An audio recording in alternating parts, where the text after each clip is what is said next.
آج ایک دولہا آیا، کہا جی آپ ذرا اس کو کیا کچھ، میں نے کہا بھائی آج تو آپ ایمرجنسی میں نہیں ہوتا کہ کسی دولہے کو مسائل بیان کریں، میرے اپنی بھی معاملات، میں نے کسی اور کا حوالہ دیا۔ اس دولہے بیچارے نے نبی علیہ السلام کی سنت کا ایسا چہرے پر مذاق اڑایا ہوا تھا، یقین کرو۔ ابے کاٹنی تو ٹھیک ہے لیکن مذاق کیوں اڑاتے ہو؟ اپنے ابا کا کبھی مذاق اڑایا اس طرح؟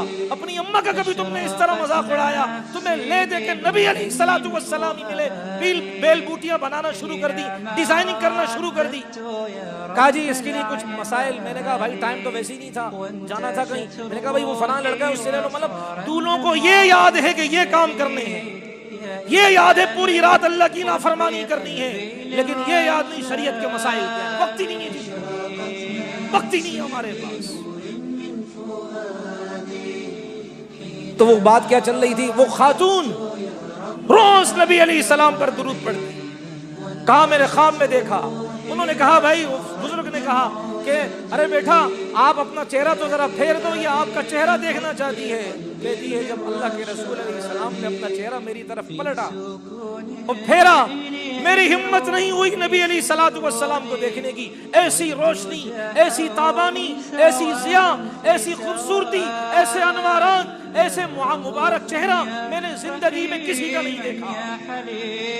میں نے آپ علیہ الصلوۃ والسلام کے سامنے ہاتھ کر لیا، اللہ کے رسول جیسے کہ کچھ مانگ رہی ہو، کچھ دے دے مجھے۔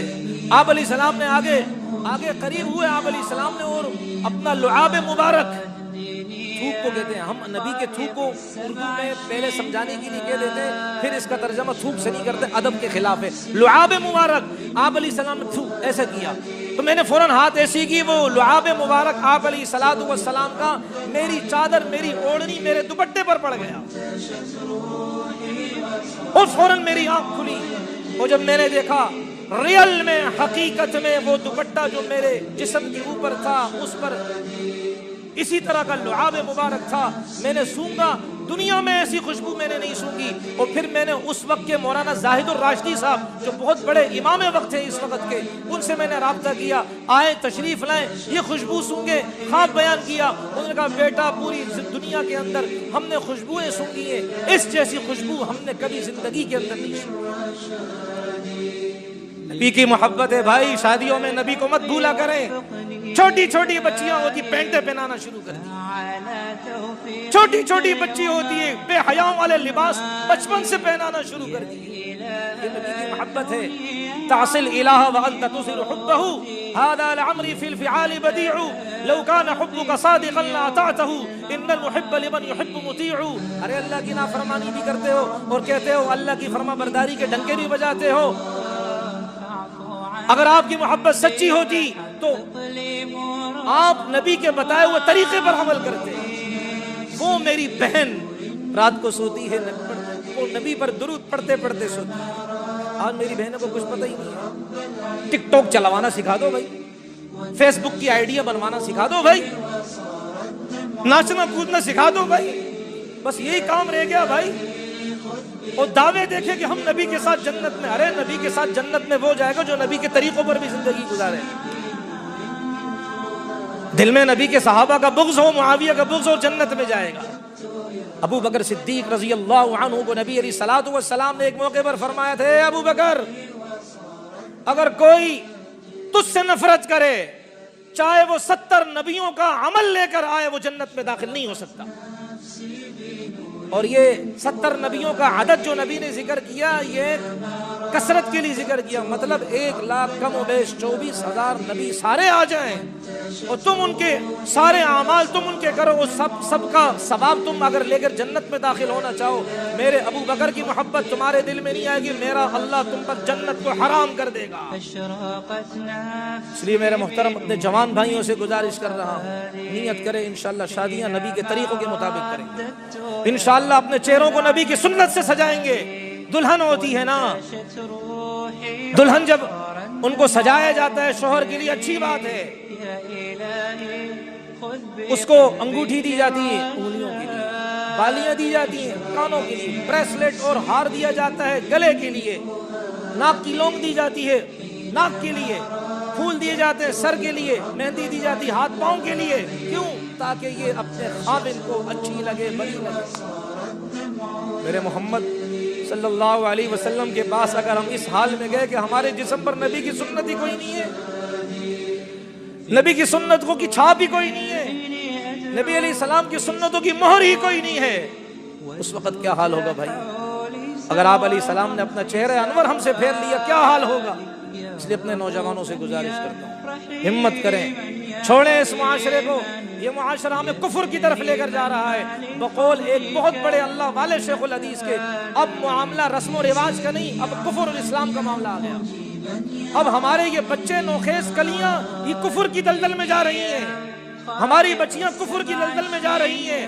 اب رسم و رواج والا معاملہ نہیں ہے، اب تو معاملہ سنگین نوعیت اختیار کر چکا ہے، اب تو کفر اسلام کا معاملہ ہے، ان کو کفر یا اعمال سے نکالنا ہے۔ مولانا الیاس رحمۃ اللہ علیہ بھی تو ہمارے اکابر میں سے نا، وہ بھی تو نبی علیہ السلام کی سنتوں کے شیدائی، ان کے دل میں نبی کی تڑپ، نبی کی امت کی تڑپ آئی، بستر کندھے پر لے ایک ایک کے گھر پہ دستک دی، آؤ بھائی نبی کا دین سیکھنے کے لیے، آ جاؤ محمد کی سنت سیکھنے کے لیے، وقت ہی کوئی نہیں آج ہمارے پاس۔ مولانا حسین احمد مدنی رحمۃ اللہ علیہ، میں اس لیے واقعہ بتا رہا ہوں، میرے بزرگوں، ہمارے بزرگوں نے کتنی محنتوں سے ہم تک دین پہنچایا ہے۔ مولانا حسین احمد مدنی رحمۃ اللہ علیہ 17 یا 18 سال میرے محبوب علیہ السلام کے روزے کے پاس حدیث کا درس دیا۔ کتنے سال بھائی؟ 17 یا 18۔ کتنا بڑا مبارک انسان۔ وہ کیا کہتے تھے؟ قال صاحب هذا القبر، کہ اس قبر والے نے یہ بات کہی ہے، اشارہ کرتے تھے۔ اگلی بات آپ کو اچھمبے کی لگے گی، عجیب ہوگی، لیکن یہ تاریخ میں ذکر ہے۔ اور رسول اللہ کے روزے کی وہ صفائی اپنی داڑھی سے کرتے تھے، اس لیے کہ سنت نبی کی ہے اور نبی کی حرمت پر قربان ہو رہی ہے۔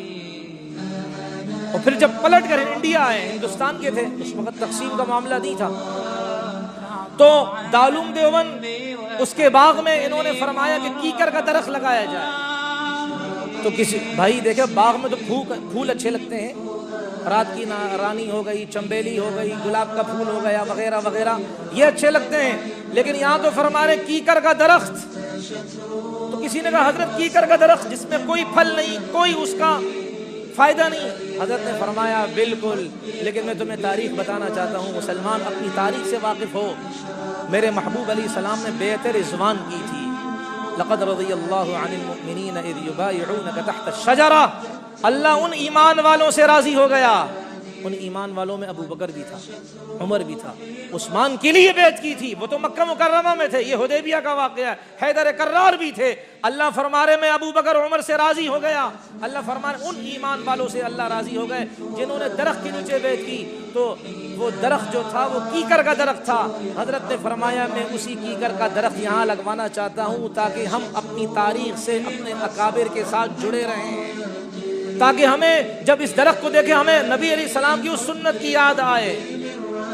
سبحان اللہ، یہ ہمارے نبی علیہ السلام کے طریقے۔ ہم تو کہتے ہیں بھائی کھرچ کر نکال نبی کے طریقوں کو شادیوں میں، بیاہوں میں اور غمی کے اندر۔ ارے بھائی دین کس لیے آیا ہے؟ یہ قرآن کیا مردوں کے لیے آیا ہے؟ بھائی معذرت چاہتا ہوں، یہ قرآن اس لیے مردے بخشوانے کے لیے آیا ہے، زندوں کے لیے نہیں ہے۔ حالانکہ اللہ فرماتے میں نے زندوں کے لیے قرآن اتارا ہے، بس 40ویں پہ قرآن خوانی کر دی، تیسرے پہ قرآن خوانی کر دی۔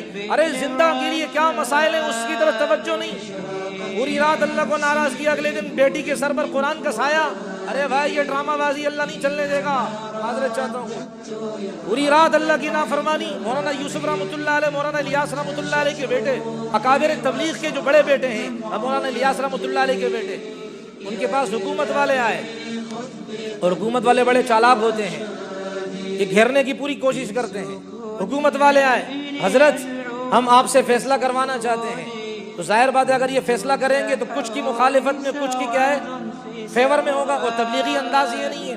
تو حضرت نے فرمایا کس قرآن کے مطابق فیصلہ کروانا چاہتے ہو؟ جس قرآن کو تم نے پاؤں کے نیچے رکھا ہے، پہلے اس قرآن کو اپنے سر کے اوپر رکھو، پھر یوسف کاندھیل بھی تمہارا فیصلہ کرنے کو تیار ہے۔ اللہ تعالیٰ مجھے آپ کو ہم سب کو ان باتوں پر عمل کرنے کی توفیق عطا فرمائے۔ درود شریف کی کثرت سے پڑھیں، خدا کی قسم اللہ ہر پریشانی دور کرے گی۔ مسجد میں آئے درود شریف پڑھ کر داخل ہو، مسجد سے نکلے درود شریف پڑھ کر نکلے۔ گھر میں جائیں درود شریف پڑھ کر داخل ہوں، بازار میں جائیں درود شریف پڑھیں، بازار سے واپس آئیں درود شریف پڑھ کر، اپنے بھائیوں کے پاس جب آئیں اس وقت پہلے صلی اللہ علیہ وسلم کا حسین گلدستہ محبوب کائنات کو پہنچائیں، پھر بات کی ابتدا کریں، خطبہ دیتے ہوئے بیٹھیں پہلے درود شریف پڑھیں، ہر وقت درود شریف کا حالہ بندہ ہوا ہوگا، آپ خود سوچیں کتنی رحمتیں آئیں گی۔ ارے میرے محبوب کی زندگی تو ہے، قرآن کی ایک آیت پڑھیں، اللہ کیا فرماتے ہیں، ایک آیت کا ایک حرف اس پر اللہ کتنی نیکی دیتے؟ کم سے کم 10۔ قرآن کی آیت جب پڑھتے ہیں ایک حرف پر اللہ کتنی نیکی دیتے ہیں بھائی؟ 10۔ اور وہاں سے نبی علیہ السلام پر ایک دفعہ درود شریف بھیجیں، آپ علیہ الصلوۃ والسلام نے فرمایا میرا اللہ ایک دفعہ درود شریف پڑھنے پر 10 رحمتیں نازل کرتا ہے۔ کتنی اللہ کو نبی کی کا درود شریف پسند ہے۔ اللہ مجھے آپ کو ہم سب کو ان باتوں پر عمل کرنے کی توفیق عطا فرمائے۔